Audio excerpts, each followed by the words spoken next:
vérité, c'est que même si tu es la personne que Dieu m'a destinée, même si je suis le rêve que tu as fait, et Dieu l'a fait, le rêve que tu as rêvé, et puis Dieu l'a façonné, d'accord. Il n'empêche que je vais devoir accepter le fait que nous sommes différents.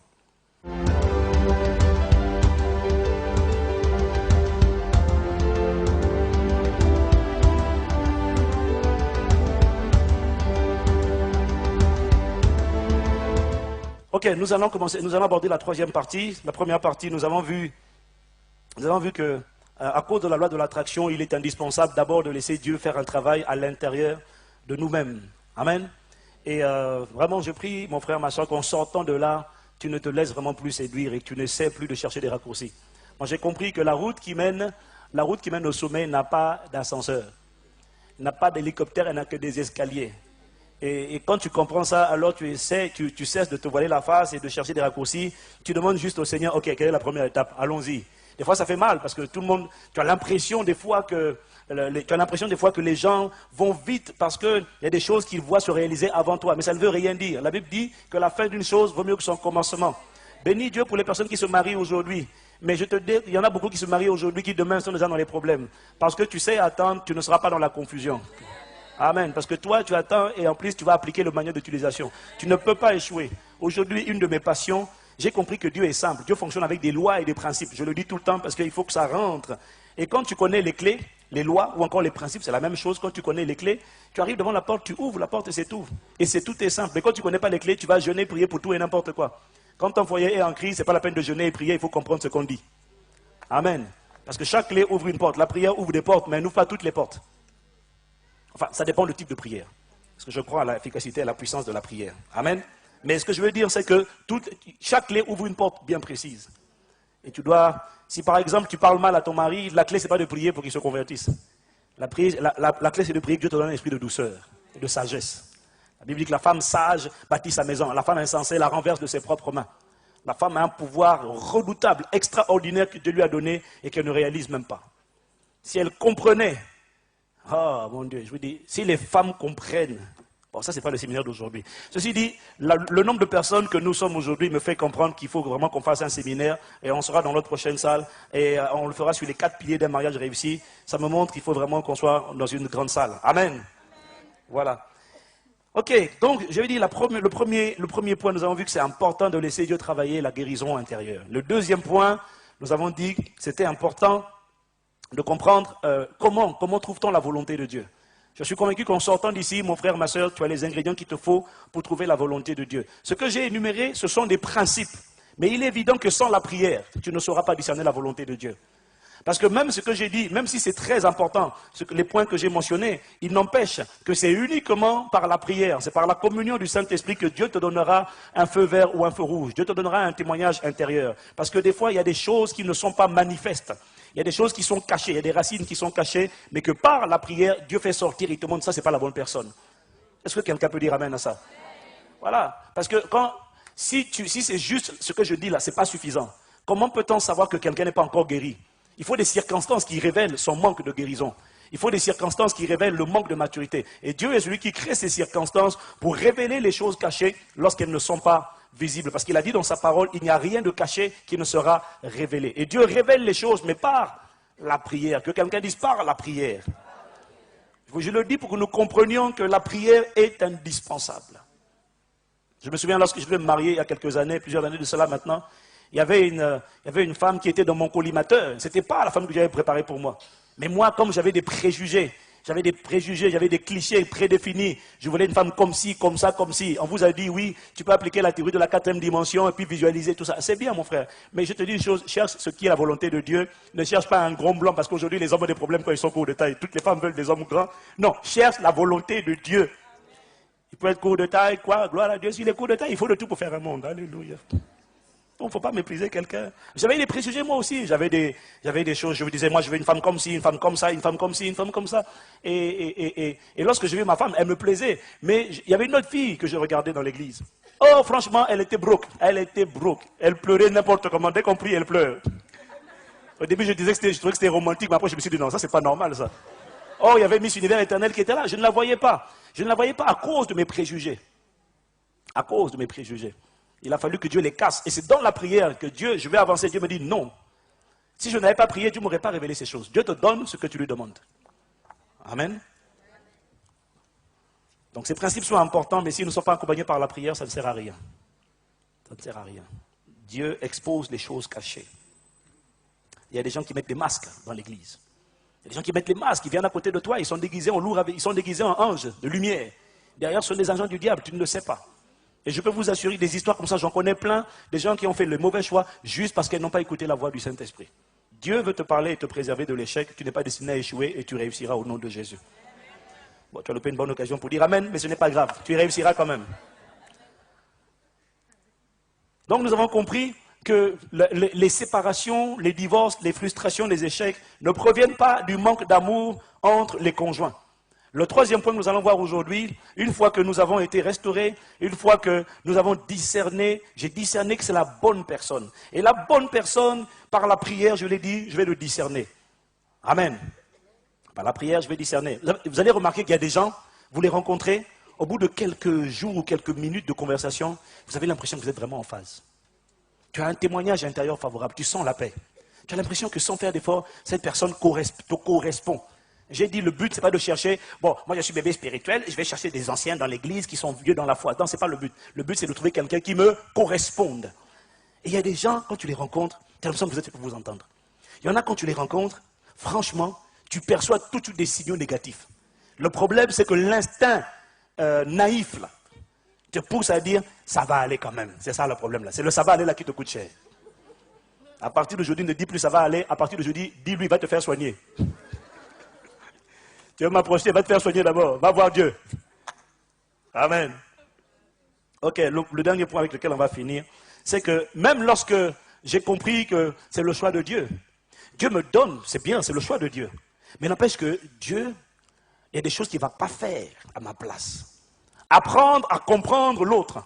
Apprendre à comprendre comment fonctionne mon conjoint. Ça, ce n'est pas Dieu qui va faire. C'est moi qui dois le faire par le renouvellement de l'intelligence et en apprenant. La Bible dit dans Cantique des Cantiques, chapitre 2, au verset 15. Ce sont les petits renards qui ravagent les vignes.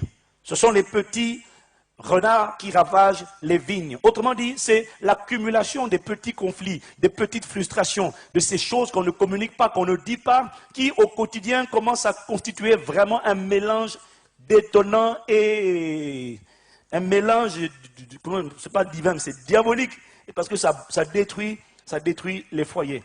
Et ce sont ces petites frustrations qui, accumulées au fil des jours, amènent un des conjoints à dire, un jour à jeter l'éponge, à dire j'en peux plus, il y en a assez. Ce n'est jamais en un seul coup. Le Titanic n'a pas coulé brusquement. Enfin si, brusquement oui. Mais vous prenez le Titanic, vous mettez un petit trou de marteau à l'intérieur. Peut-être qu'il ne coulera pas en une journée comme il a fait le Titanic. Mais il coulera peut-être en 10 ans, peut-être en 20 ans, peut-être en 30 ans. Mais il coulera. Parce que l'eau va rentrer progressivement, petit à petit. Mais lorsque ça rentre petit à petit et qu'il y a des choses qui sont accumulées à l'intérieur, ça finit par ronger le foyer. Amen. Alors donc, pour ça, il est important de savoir célébrer les différences. Parce que la réalité, c'est que même si tu es la personne que Dieu m'a destinée, même si je suis le rêve que tu as fait, et Dieu l'a fait, le rêve que tu as rêvé, et puis Dieu l'a façonné, d'accord, il n'empêche que je vais devoir accepter le fait que nous sommes différents. Et si on ne sait pas célébrer les différences, alors on rentre dans des conflits certains. J'ai identifié 5 sources majeures, 5 sources potentielles majeures de conflits qui sont le résultat en réalité de différences entre nous, entre les hommes et entre les femmes que nous ne savons pas célébrer, valoriser, constater et donc ces choses finissent par nous ronger parce qu'elles nous frustrent. La plupart du temps, j'ai dit tout à l'heure que les femmes, 70% des femmes étant les premières à demander le divorce, sont souvent déçues. Déçues pourquoi? Parce qu'au départ, elles rentrent dans le mariage avec des attentes irréalistes. Elles ont tellement passé du temps à jouer avec Barbie que elles conceptualisent tout ce qu'elles veulent vivre sur Barbie. Alors elles font dire à Kent des choses qu'il n'a même pas envie de dire.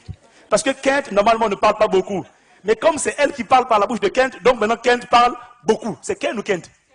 Excusez-moi, je ne dis pas ces choses-là, donc pardonnez-moi. Voilà. Vous connaissez très bien, bravo. Mais elles ont grandi avec Barbie. Elles ont grandi avec la poupée. Je vois ça avec ma fille à la maison.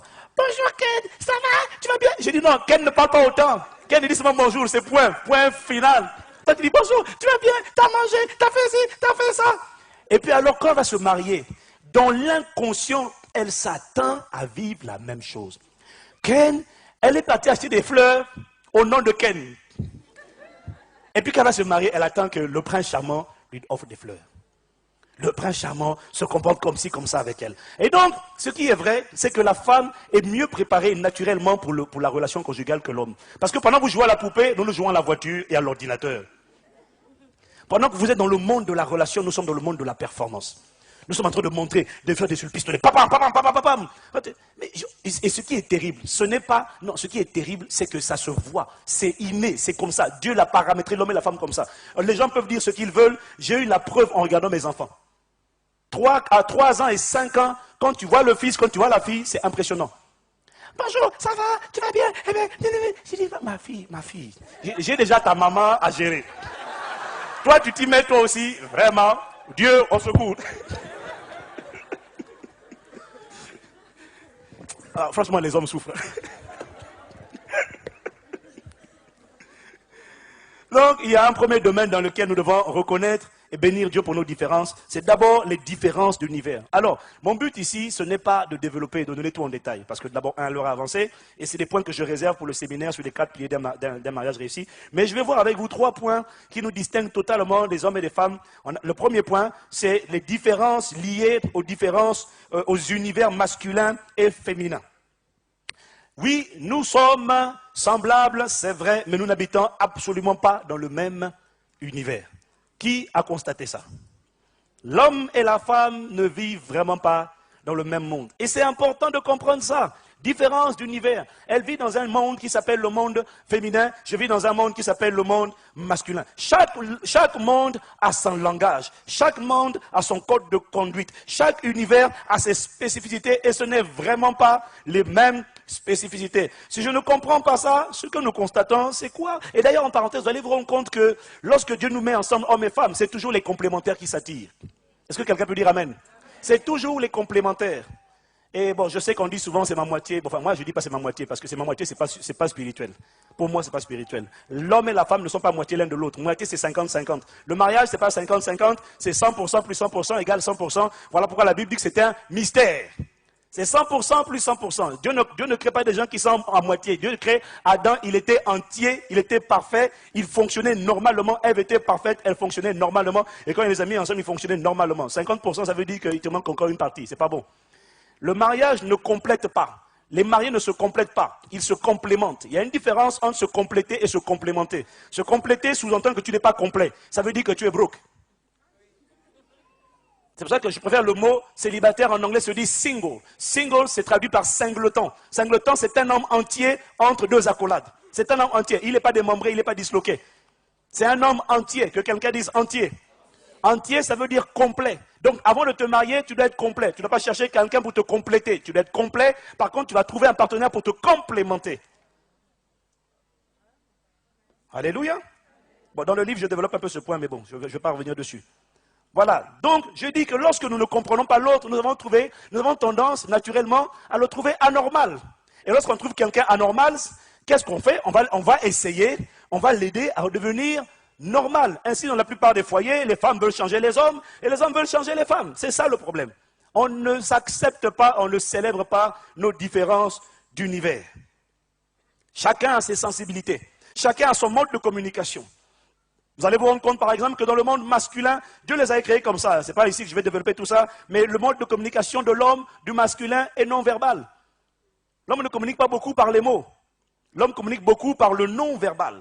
Il utilise la langue pour transmettre des informations quantifiables, vérifiables, concises et précises. Et quand il a fait les 4, il se tait. Est-ce qu'un homme peut dire amen ici?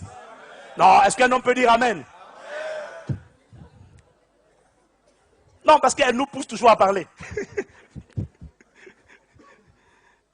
Ils sont différents. La femme utilise le langage, c'est pas pour... La femme utilise le langage juste pour nouer des relations, pour développer des relations. Chez les femmes, quand elles parlent, ce qui compte, ce n'est pas ce qui est dit. Ce qui compte, c'est le fait de dire. Non mais attendez.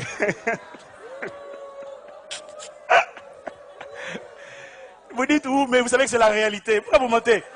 Elles se sont vues toute la journée, elles ont passé la journée ensemble de 9h à 17h. Elles rentrent à la maison à 20h ou à 18h, et à 18h, elles prennent encore le téléphone pour parler avec elle jusqu'à 22h. De quoi vous parlez? Vous avez parlé toute la journée, vous avez parlé ensemble. C'est quoi? Tu as parlé au téléphone avec ta mère, tu es resté 45 minutes. Quand tu as raccroché, elle dit alors ta mère dit quoi? Et comme nous, ce n'est pas un domaine dans lequel nous sommes très compétitifs. Alors, elle dit que ça va. Elle dit que ça va. Ouais, mais elle dit quoi? Ça va. Elle m'a parlé d'une chose là rapidement, c'est tout. C'est tout ce que tu vas dire? Oui, ça va. Parce que dans le monde féminin, lorsque tu ne parles pas, tu as un problème. Donc, je vais t'aider à devenir normal. Je vais t'aider à guérir. Chérie, tu ne parles pas. Qu'est-ce que tu as fait aujourd'hui? Tu étais où? J'étais au travail. Tu as fait quoi? J'ai travaillé. Mais dis-moi un peu plus. J'ai travaillé. Je ne sais pas quoi te dire. J'ai travaillé. Je t'assure, j'ai bossé. J'ai bossé, je te dis, grave.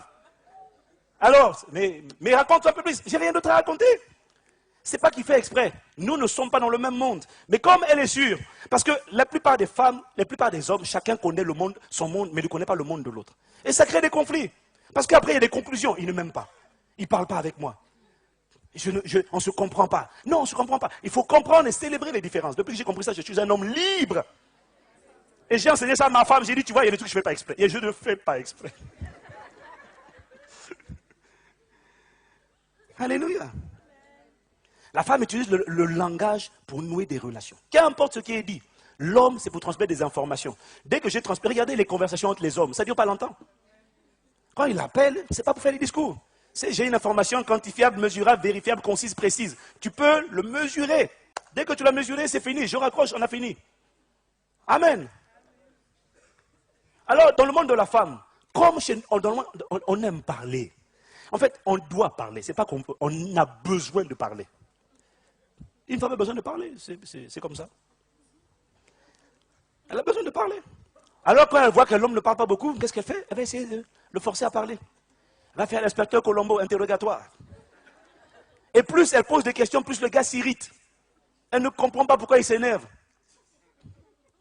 Et des fois, il n'a vraiment pas envie de parler. Et pour elle, elle sait que quand elle n'a pas envie de parler, c'est qu'elle va vraiment mal. Alors quand elle n'a pas envie de parler, elle se dit, mon Dieu, ça doit être vraiment pas bon. Or, des fois, quand un homme réfléchit, quand il a des problèmes, il ne parle pas. Quand il a des problèmes, il tourne la tête. La femme, quand elle a des problèmes, elle parle en même temps qu'elle réfléchit. Donc, elle fait les deux en même temps.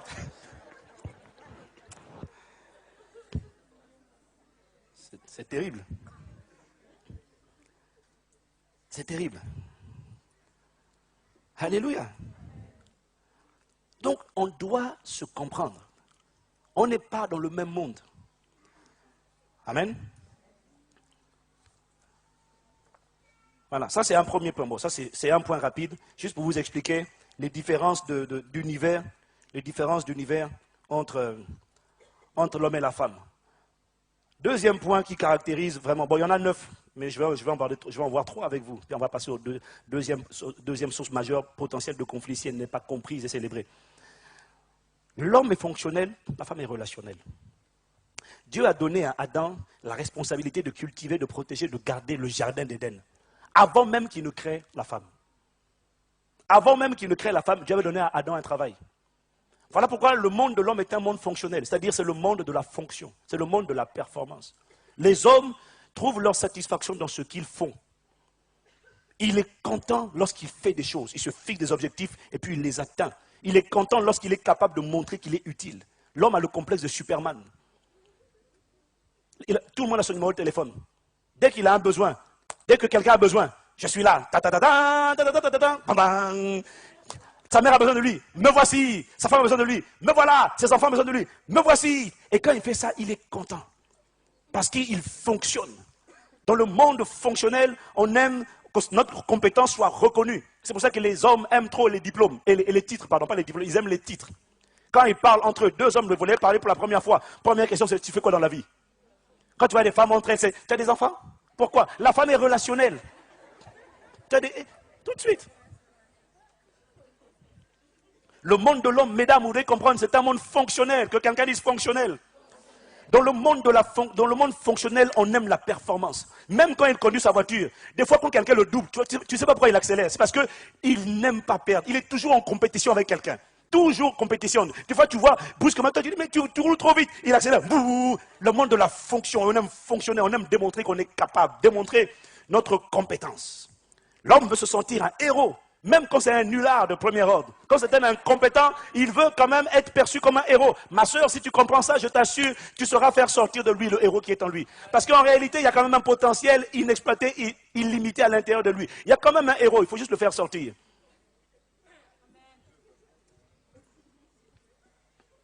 Alléluia. L'homme n'est pas sensible à la dégradation des relations au travail. Non, la femme, elle est sensible à ce qui se passe à son travail. Quand tout le monde se marche dessus, les pots de banane, elle est perturbée. L'homme, il s'en fout, il est fonctionnel. On se fixe des objectifs, on les atteint. Je pars d'un point A jusqu'à un point B. Et je le fais le plus vite possible, s'il te plaît. Parce que ça me remplit d'adrénaline, je me sens fonctionnel et performant. Alors, lorsque tu me dis d'aller faire des courses au supermarché ou d'aller faire du shopping, le shopping, c'est un vrai dilemme pour l'homme. Pourquoi? Parce qu'on ne part pas d'un point A à un point B le plus vite possible. On part d'un point A, on ne sait pas combien de temps on va arriver, et en plus on tourne autour, on tourne en rond. Mais ça déstabilise un homme, ça. On ne se comprend pas. Et si tu comprends ça, quand tu vas aller faire du shopping, tu prends tes copines. Si tu ne comprends pas, tu as dit, tu dois venir avec moi. Et lorsqu'il vient avec toi, mon Dieu, moi, vous savez, bon, ma femme, elle est mûre. Donc, gloire à Dieu, je suis délivré. Parce qu'au début, c'était compliqué. Parce que si tu refuses tout le temps, elle va dire, il ne m'aime pas. Ce n'est pas qu'il ne t'aime pas. C'est qu'il est déstabilisé. Il ne sait pas comment gérer ça. Elle va dans le magasin, elle prend une première robe. Moi, quand je vais dans le magasin, quand je prends un costume, mon but, ce n'est pas de l'essayer 10 fois. Je regarde, il me plaît, je prends, pouf, je sors. Et je fais vite. Et même quand je vais à la boulangerie, là, mon but, c'est d'aller vite. Pouf, top chrono, pouf, j'ai fait le truc, pouf, je reviens. Fonctionnel. J'ai accompli une performance. Elle a dit, allons, arrêtons-nous. Tu as vu telle robe? S'il te plaît, prends-la, on y va. Non, mais il y en a une autre. Je dois l'essayer. Elle a essayé la première robe, la deuxième robe, la troisième robe. Gars, elle ne comprend pas pourquoi les hommes dépriment quand c'est comme ça. Elles ne comprennent pas. J'ai dit, mais moi, quand c'est comme ça, les rares fois où j'accompagne ma femme faire ça, j'ai dit, bébé, je t'attends dans la voiture. Ou alors je viens te chercher, fais ce que tu as à faire, il n'y a pas de problème. Dis-moi seulement l'heure à laquelle je reviens te chercher. Mais les hommes mieux que moi, accompagne-la, bénis l'Éternel. Mon frère, c'est comme ça que Dieu te bénisse. Il faut m'imposer les mêmes mots aussi. Mais je reconnais quand même que ce n'est pas mon truc. Tu veux dire, allons faire une promenade. Beaucoup d'hommes, quand tu dis allons faire, ils ne les sentent pas. Mais ils sont perturbés. Vous savez pourquoi? Mais les 100 pas, ça veut dire quoi? Ça veut dire on part d'un point A, on ne sait pas où on va. Mais pour quelqu'un qui est programmé pour fonctionner, pour être performant, tu quittes un point A, tu ne sais pas où tu vas. On tourne. On va où? On tourne. Tournons. Mon Dieu! Je ne dis pas qu'il ne faut pas le faire. Je dis qu'il faut prier pour la grâce de Dieu. Parce que vous devez comprendre que ce n'est pas naturel. Chez un homme, entre guillemets, standard, ce n'est pas naturel. Évidemment, il y a des exceptions. Parce qu'il y a des hommes, pas efféminés, mais féminisés. Parce qu'ils ont grandi avec leur maman. À l'école, ils ont été enseignés par leur maîtresse. Ils ont grandi qu'avec leur mère. Donc, ce genre d'hommes, généralement, ils sont mieux prédisposés à ces trucs-là. Mais nous qui avons grandi avec nos papas, c'est compliqué. C'est compliqué. Dis à toi, nous ne sommes pas pareils.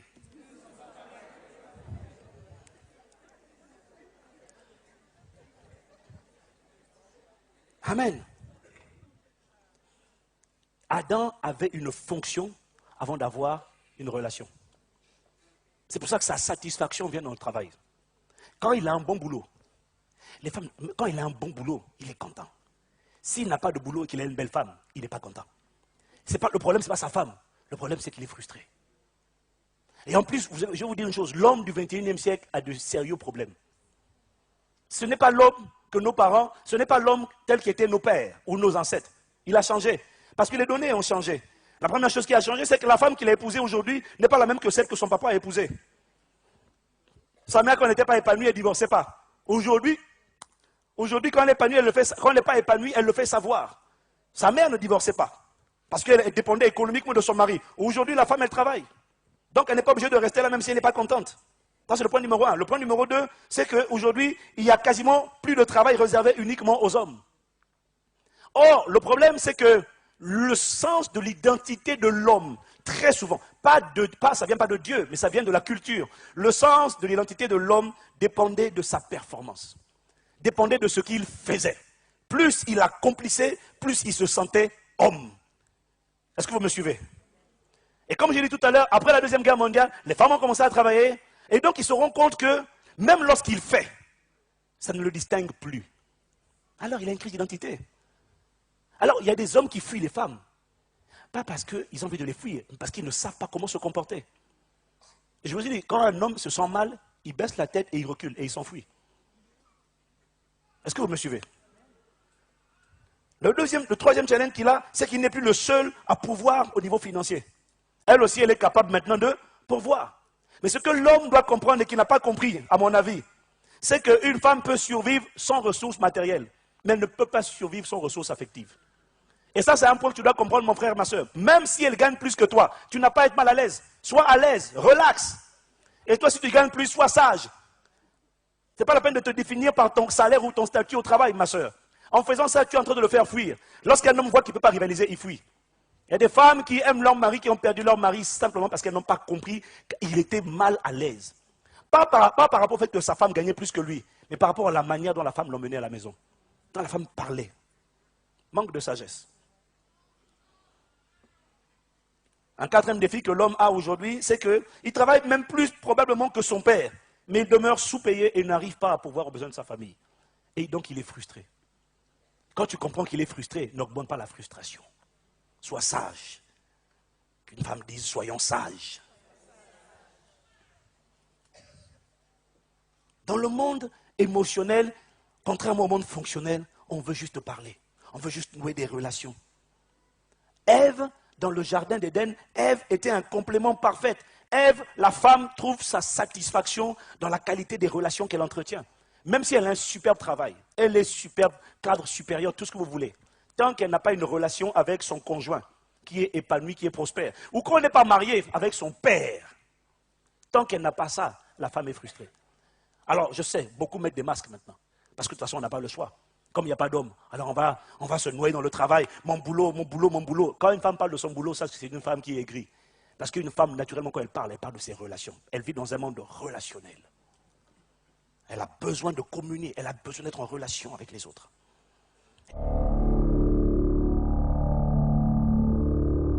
L'argent, si elle sait qu'on l'aime, elle saute au plafond.